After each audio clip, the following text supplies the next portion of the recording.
Hey everybody, thanks for joining me.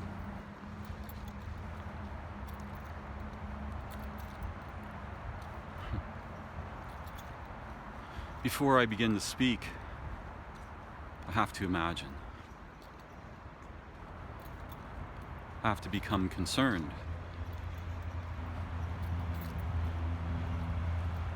To translate potential into some inaction.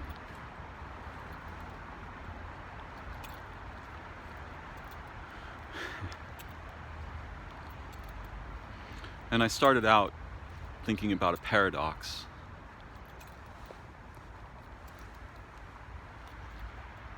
There's different ways to frame it.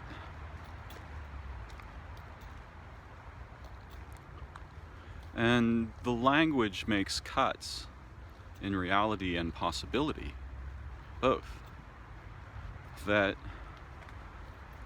we're trained to be unconscious of. And because we can't see the language making the cuts, a paradox ensues. For example, I could say this statement is false. And notice it's the negation where the paradox ensues, because if I say this statement is true, there's no terrible conflict there on the surface of things. But if I say this statement is false, we have a problem.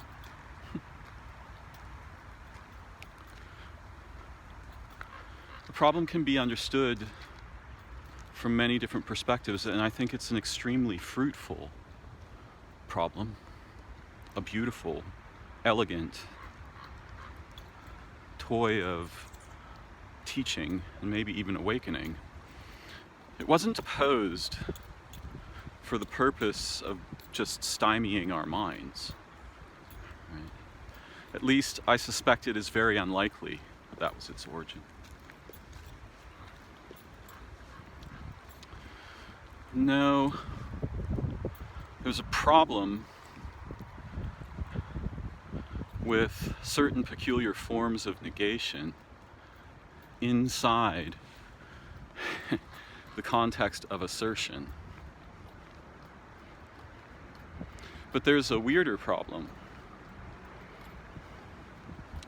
which is that this statement is true is kind of trivial. We can agree or disagree without any significant rational consequence on the surface. But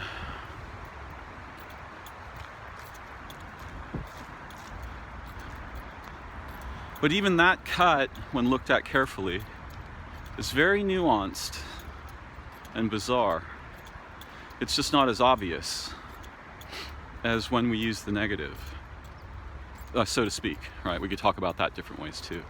But this statement is false poses an absolute paradox. And the problem, as I've said many times, is that language doesn't tell us what it means. We use language to mean things together. Right? So, implicit in this statement is true is a meta statement. And the meta statement is language tells minds what to be. But actually the meta statement is just truth, right? The statement is simply saying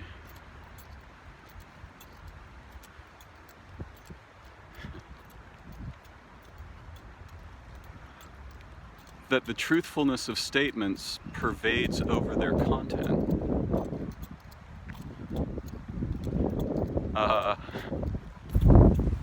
Which is backwards, right? And is the kind of really weird, pure statement, right? If we say this statement is true, it's much more obvious than if I use the false example. The statement is just yelling truth. Here, inside this. which is a pretty strange thing for a simple statement to be doing inside human minds. Of course, the statement does nothing on the page. Without minds, it's meaningless. So, one of the things we can notice is that the statement collapses minds into statements, which no reasonable language would do.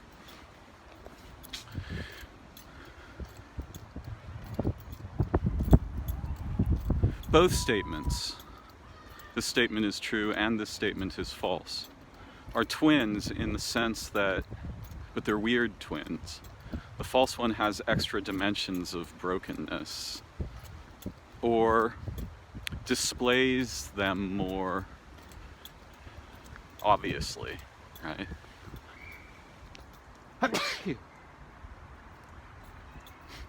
I figured you'd probably rather look at some plants than me sneezing.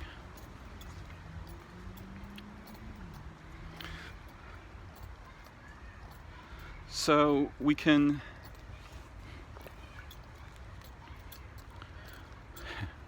both of those statements have no content other than the assertion of their relationship to truth or negation, true or false. But they don't tell us what true means, and they don't tell us what false means. And in fact, they're sort of like null statements. They have a weird shell, but there's nothing in it, except the language. And this is the bizarre twilight zone where human consciousness goes awry all day long, every day, right? We're trained to take, from childhood, extremely superficial statements about things, either as reasonably definitive, absolutely definitive, or the best map we've got. In the worst case,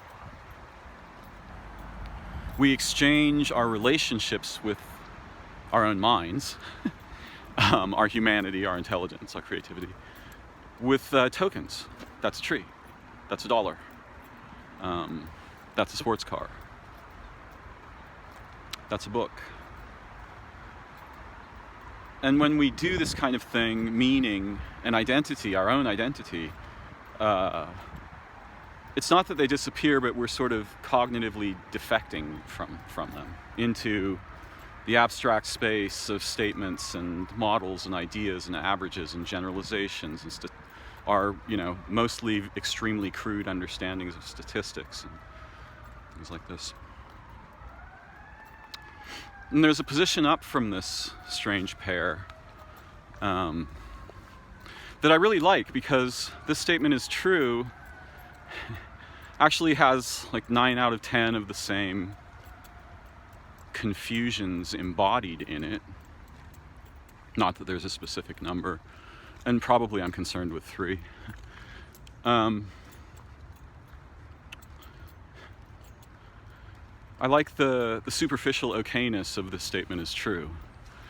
It hides the greater visceral complexity of this statement is false, since of course if that's true it's false, and if it's false it's true, and so it leads to an infinite conflict, a recursive infinite conflict, because it references itself. It's not just kind of a null statement, it's a self-referencing statement, and that's really important to understand, though I don't know if I can explain the importance simply. Let me have a go at it.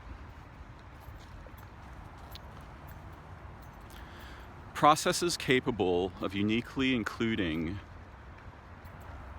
either their entire structure or significant portions of their structure as a sub-process, particularly if that leads to an infinite recursion, are important to be able to discern in our relationships with thought and language and ideas.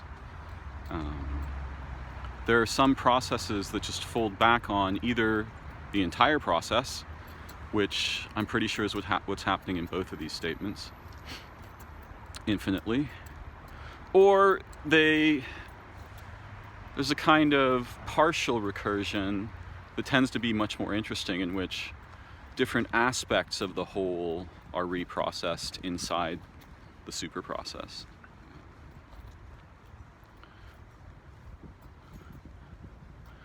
And I was thinking about 0 and 1. I was thinking about fundamental dichotomies, yes and no. Although yes is by itself, if you just say yes,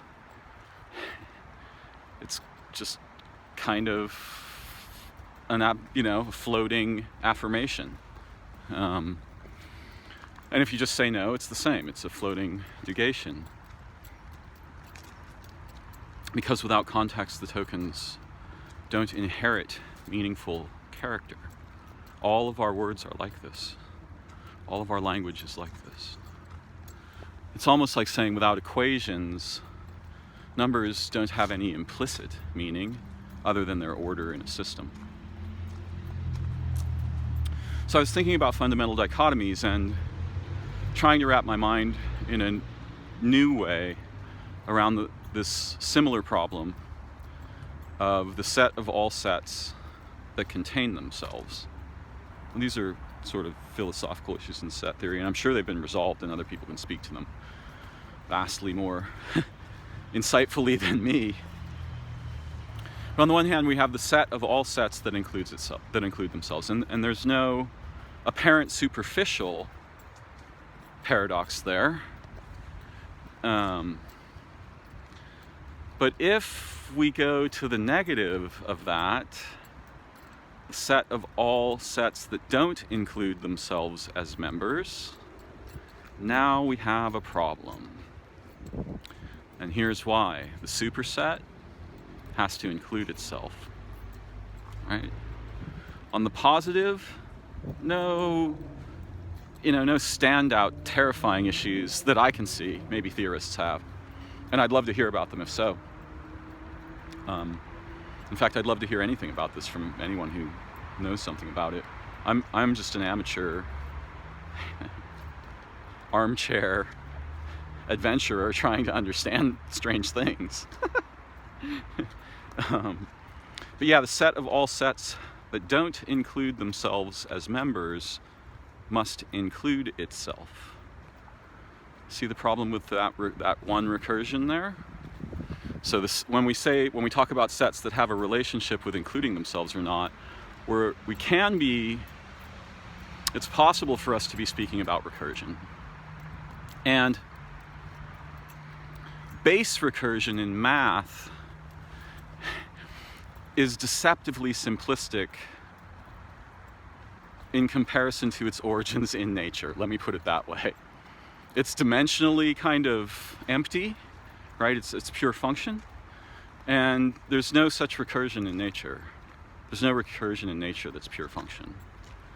It's all of it involves relation. So, recursion in nature, and by the way, in nature, I mean in your mind, in your brain, though it can be influenced by functions and structured narratives and so on and so forth, and it can build coherence in that domain of its possibility space, right? Its potential space for development. That's not the only place that recursion is going on in us by a long, long shot. Or something that's even meta-recursive in that it's recursive over multiple fields of perspective in unique ways in each dimension of relationships, even metabolic relationships, molecular relationships in the body, you name it, right?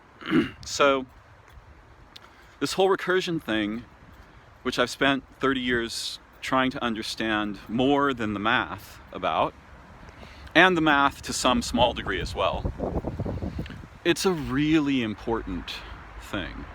And the reason that these two statements that I started out with are different is because it is, depending on where we're looking and why, we will see, or we will bring forth to our consciousness, a kind of fundamental dichotomy.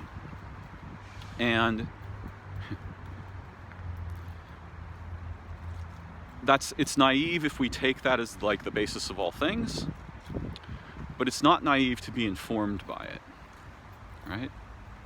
So I want to be really careful about how I highlight my concerns here. It isn't as if light is either a particle or a wave, no or yes or no, depending on how we associate affirmation and negation, right? Since the wave certainly negates the individuality of the particle, in so much as we can understand it, and the particle negates the universality of the wave. They have a complementary relationship that we don't yet fully understand. Granting theories I've heard nothing of that might give us insight, or little of, be a better word.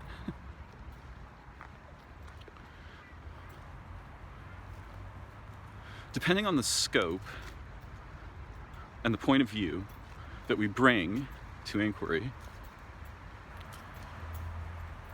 we will learn very different things. The macro world isn't the quantum world, or at least at our scale, there appears to be a discontinuity. It seems like there's a discontinuity to our very crude, very young present understanding in physics. Again, taking into account brilliant theories I haven't heard of that actually have some validity to them. So, although I'm going to talk about this fundamental dichotomy, the positive and negative, the 0 and the 1, the sperm and the egg, the man and the woman, if you want to get really symbolic, the sun and the moon, I want it to be clear that I'm speaking figuratively, and I don't want the conversation to collapse just into this idea of, oh yeah, everything falls into two categories. That's nothing like what's going on. Everything's mixing in kind of hyperstructures of relation, transforming in endless dimensions per instant. This a vague stab at, why it's not yes or no, good or evil, true or false, a lot of the time. Except in language and concepts and logic and, math. There's some places where we've collapsed the field significantly enough that we can deal with fundamental properties with some degree of sometimes astonishing success. In any case, all of the organisms here, myself included, are a kind of space. They're a kind of time. They're a kind of space-time. They're unique expressions of space-time.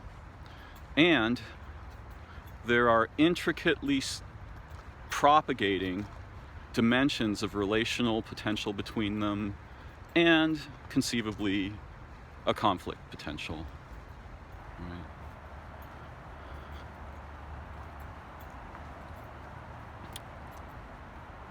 So there's a possibility space in which they can relate with one another, and it's really, really big.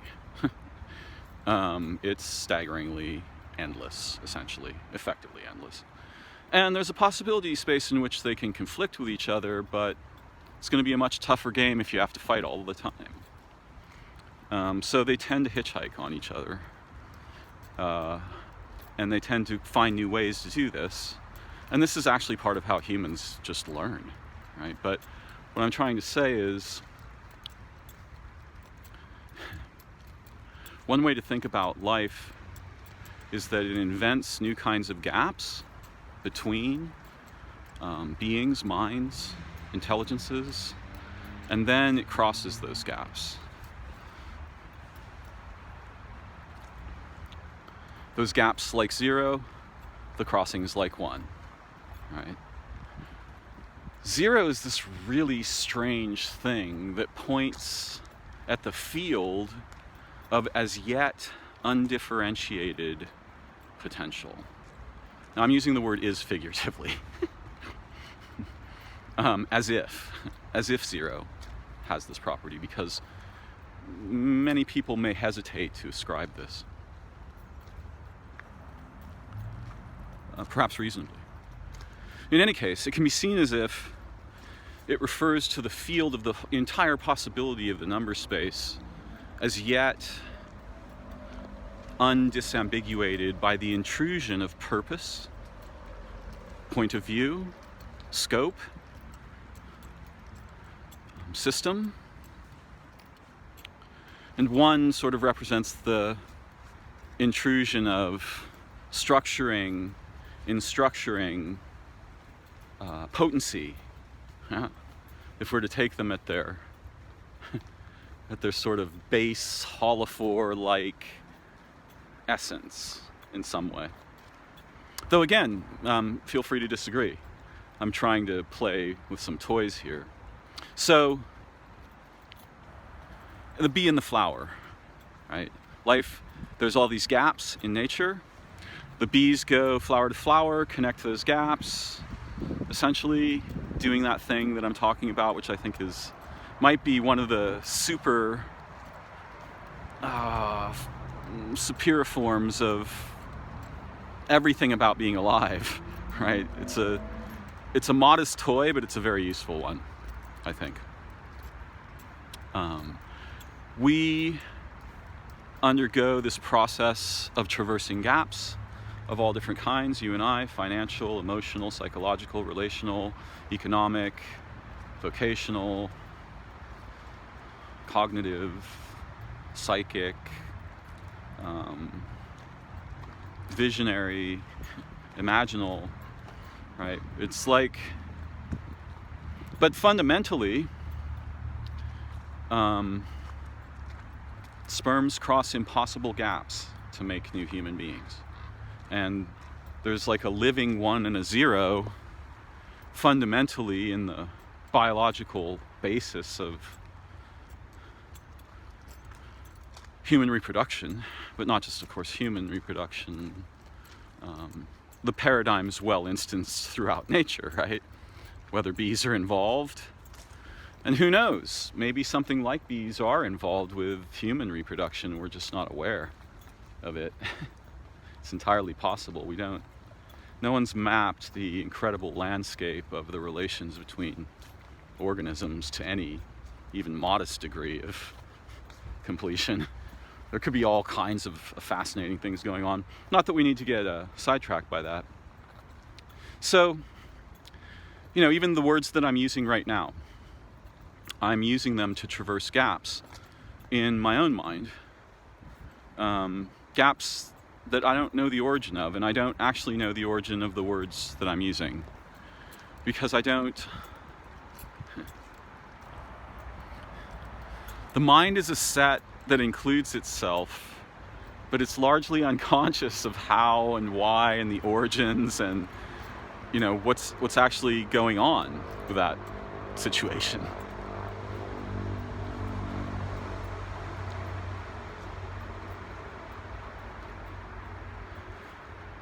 To refer to the field of as yet unstructured possibility is to refer to the field of uncollapsed opportunity, right? It's a really strange and interesting thing to do. It's probably why it took human beings a long time to who would have thought to refer to the field? And there are similar questions. Who would have thought to include the point of view? Right? Can you include the point of view in referring to the field, or the agent, right? The one.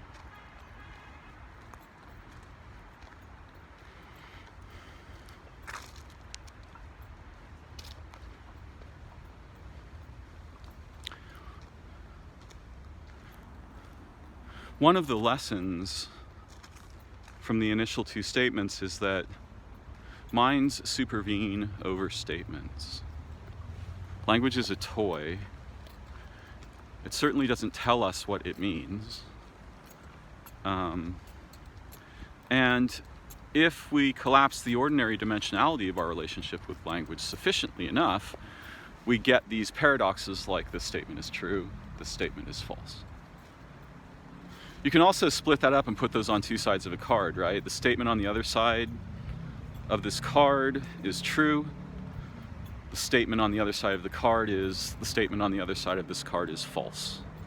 Now you have a flip-flop recursion, right? Where they're really twinned up.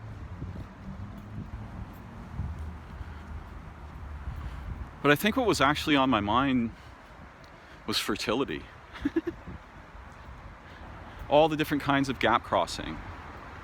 You can see this furiously going on in if you look just at the humans, right? What they do with representational intelligence is kind of weird and crazy. I think it got off to a bad start, or something intruded. Maybe something non-ordinary intruded. I'm entirely open to that idea, even though I probably wouldn't directly assert it. Well, I would pose, yeah. I could suggest ways in which, and I have some models of ways in which, something non-ordinary must be involved, it seems to me.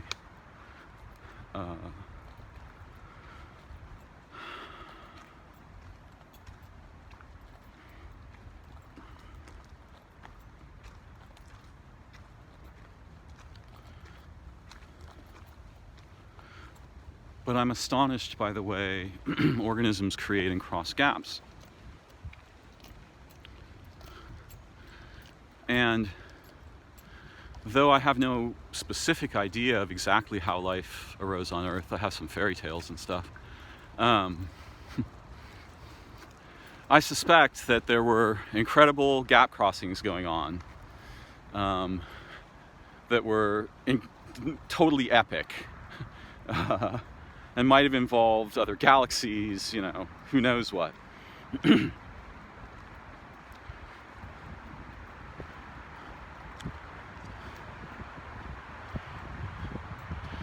And you can see on the side of one that it does really crazy stuff when it interacts with zero. It sets up boundaried, membranes, in a way, although membrane's a pretty zero-like thing. But the one tells us kind of where the cuts are, where the rubber meets the road, where we're anchored in point of view, or purpose, or both.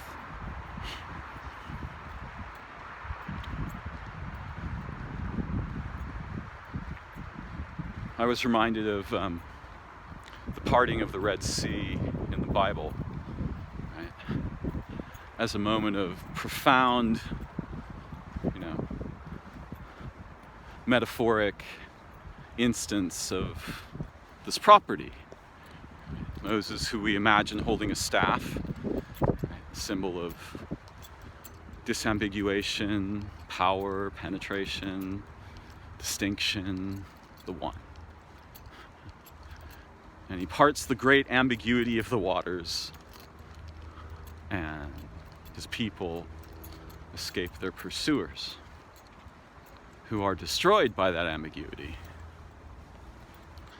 In a way, there's a parable there about the precedence of ambiguity and what to pay attention to, and which aspect is the origin of the two, right? Of the zero and the one.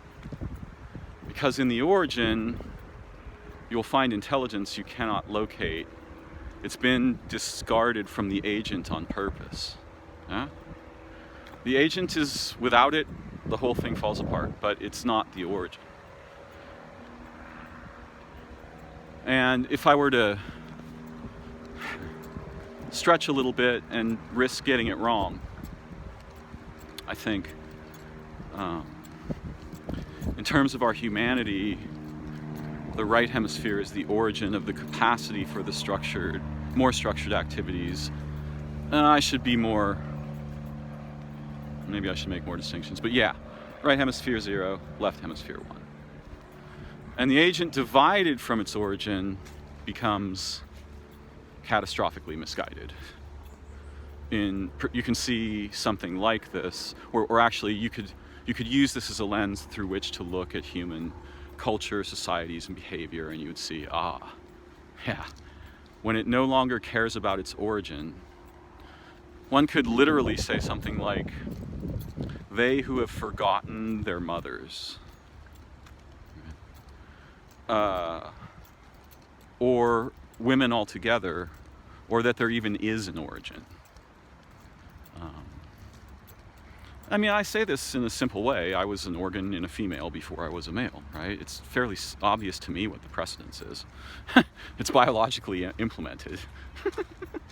Yeah, my dad was involved, right? He did the distinguishing thing, right? He did the powerful, penetrating contribution of character and structure thing. And then maybe sort of in one domain representing origin, my father, and in another domain, my mother representing agency, because she will give birth to an agent in this model, which is admittedly playful. Nonetheless useful, though.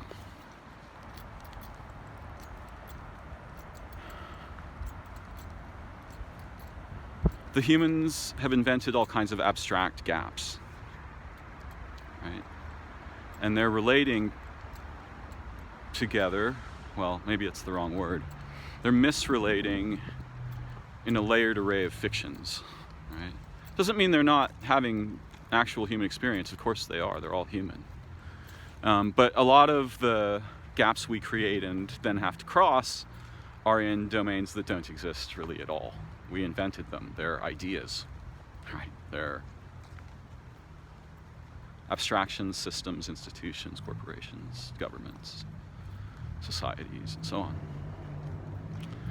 And on that side, we tend to fall as cultures off the cliff into agency with no recognition of origin.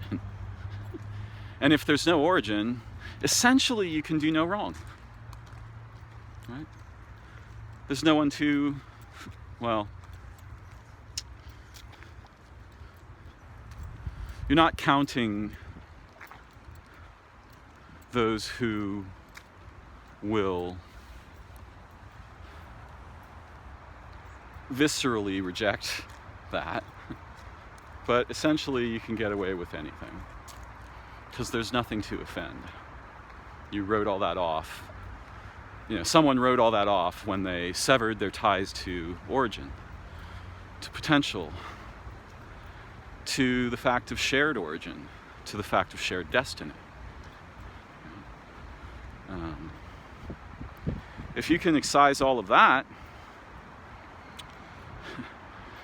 you can just make a pretty killing machine over and over again, and you can keep inventing new ways of doing that and get mountains of commodities.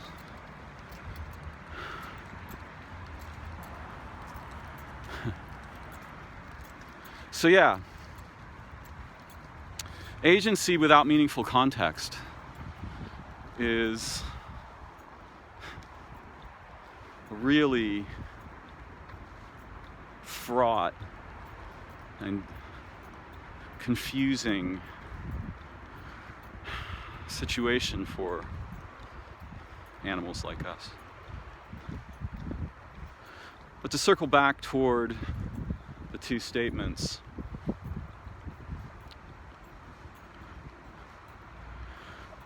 when we notice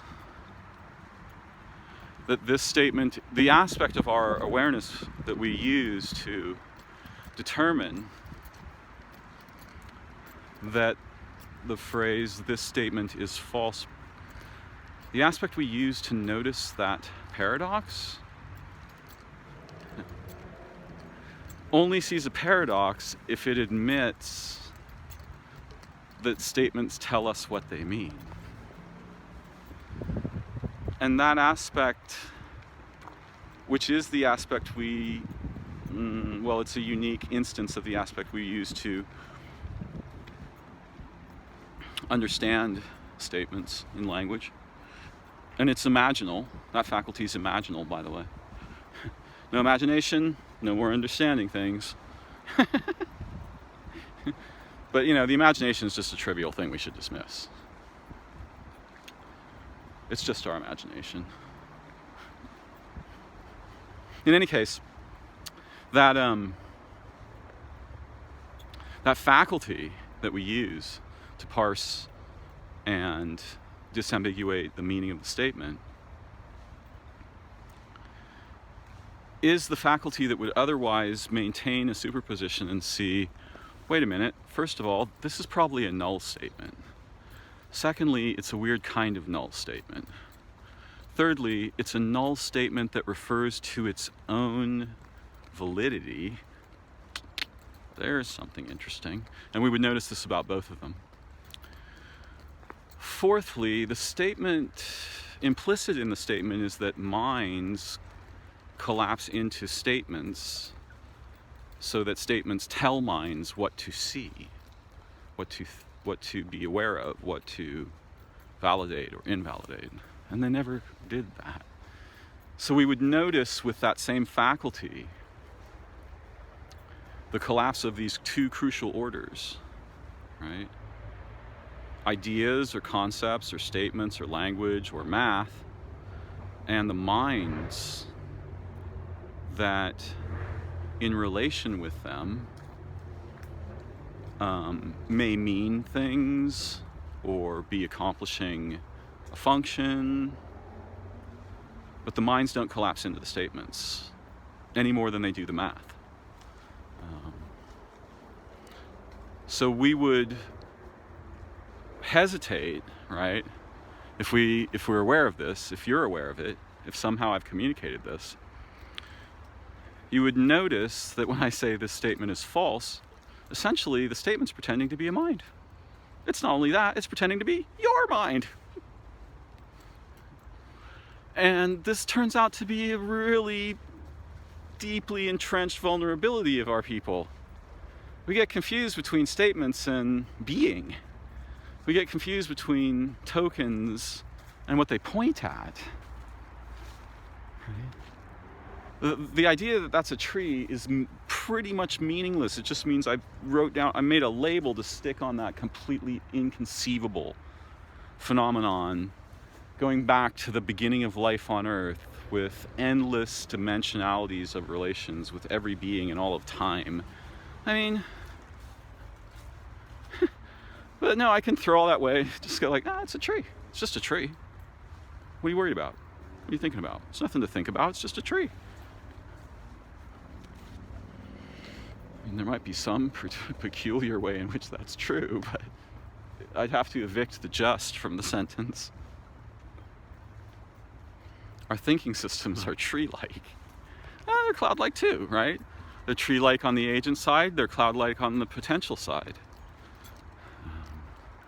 But again, one of these has precedence, and it isn't tree, right? It's not, the end result of the disambiguation is correct. I could say, the end result of this disambiguation is correct, right? I'm not even talking about anything.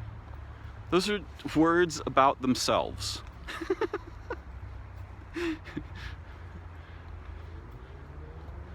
But luckily we have these toys, and they can teach us something deeply fundamental if we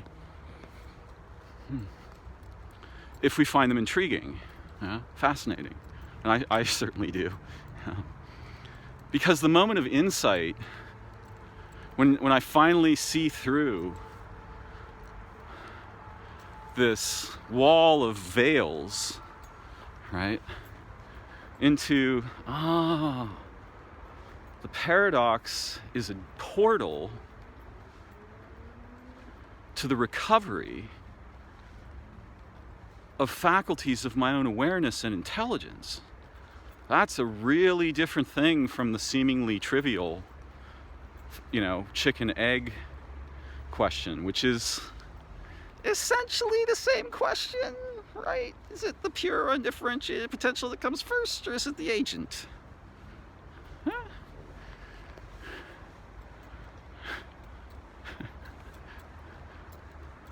It's really a question about origin, but that's a different puzzle, and there are unique, interesting solutions to that paradox too. They don't merely orbit the 0 and the 1, however. They orbit the peculiarity of whichness.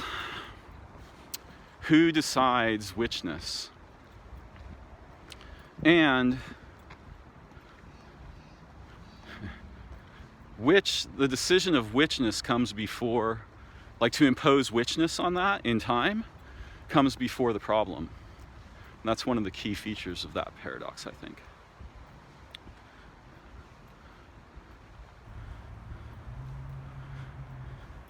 I'm capable of thinking about and talking about these things, but I am completely humbly human, just like everybody else. I'm confused. I don't understand. I'm trying to get a glimpse of something resembling insight. I'm trying to make a beachhead somewhere where I can understand both the nature of the most essential aspects of our existence and the structured methods and habits that are passed from generation to generation in the form of language and enculturation, naming, concept, lineage preservation or disappearance. And you can see, by the way, that any culture that was doing like lineage preservation, they're maintaining their relationship with origin, right? And the cultures that don't have a lineage, those things are mostly pretty terrifying in their outcome. When humans lose their relation with origin, the agented aspect of the species at large, and I mean, it's a historical problem, right? It doesn't just emerge because we have this potential. There's a long, complex history of the heartbeat of the relation between broken, highly motivated agents who are just trying to dominate the field and a sort of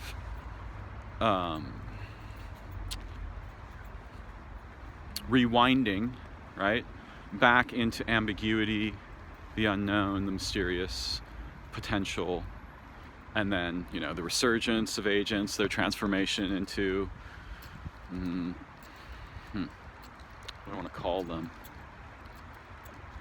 I don't know what to call them. Broken agents, which it should be obvious most of our corporations and institutions are largely fall down on that side, and the ones that don't are dependent on that side, so for survival mostly, in many cases.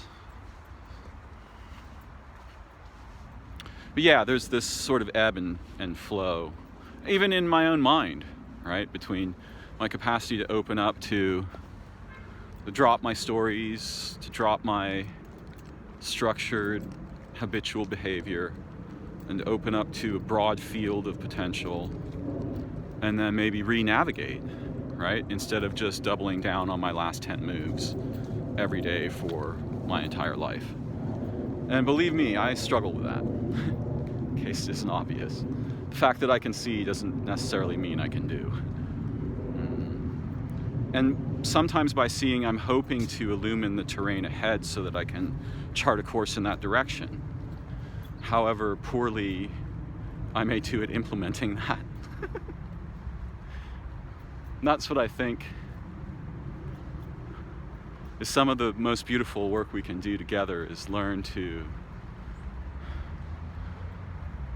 invent paths to cross the gaps that are ripping our lives and world apart, our minds apart, our bodies apart.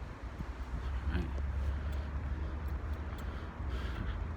There's so much more to the gap crossing story.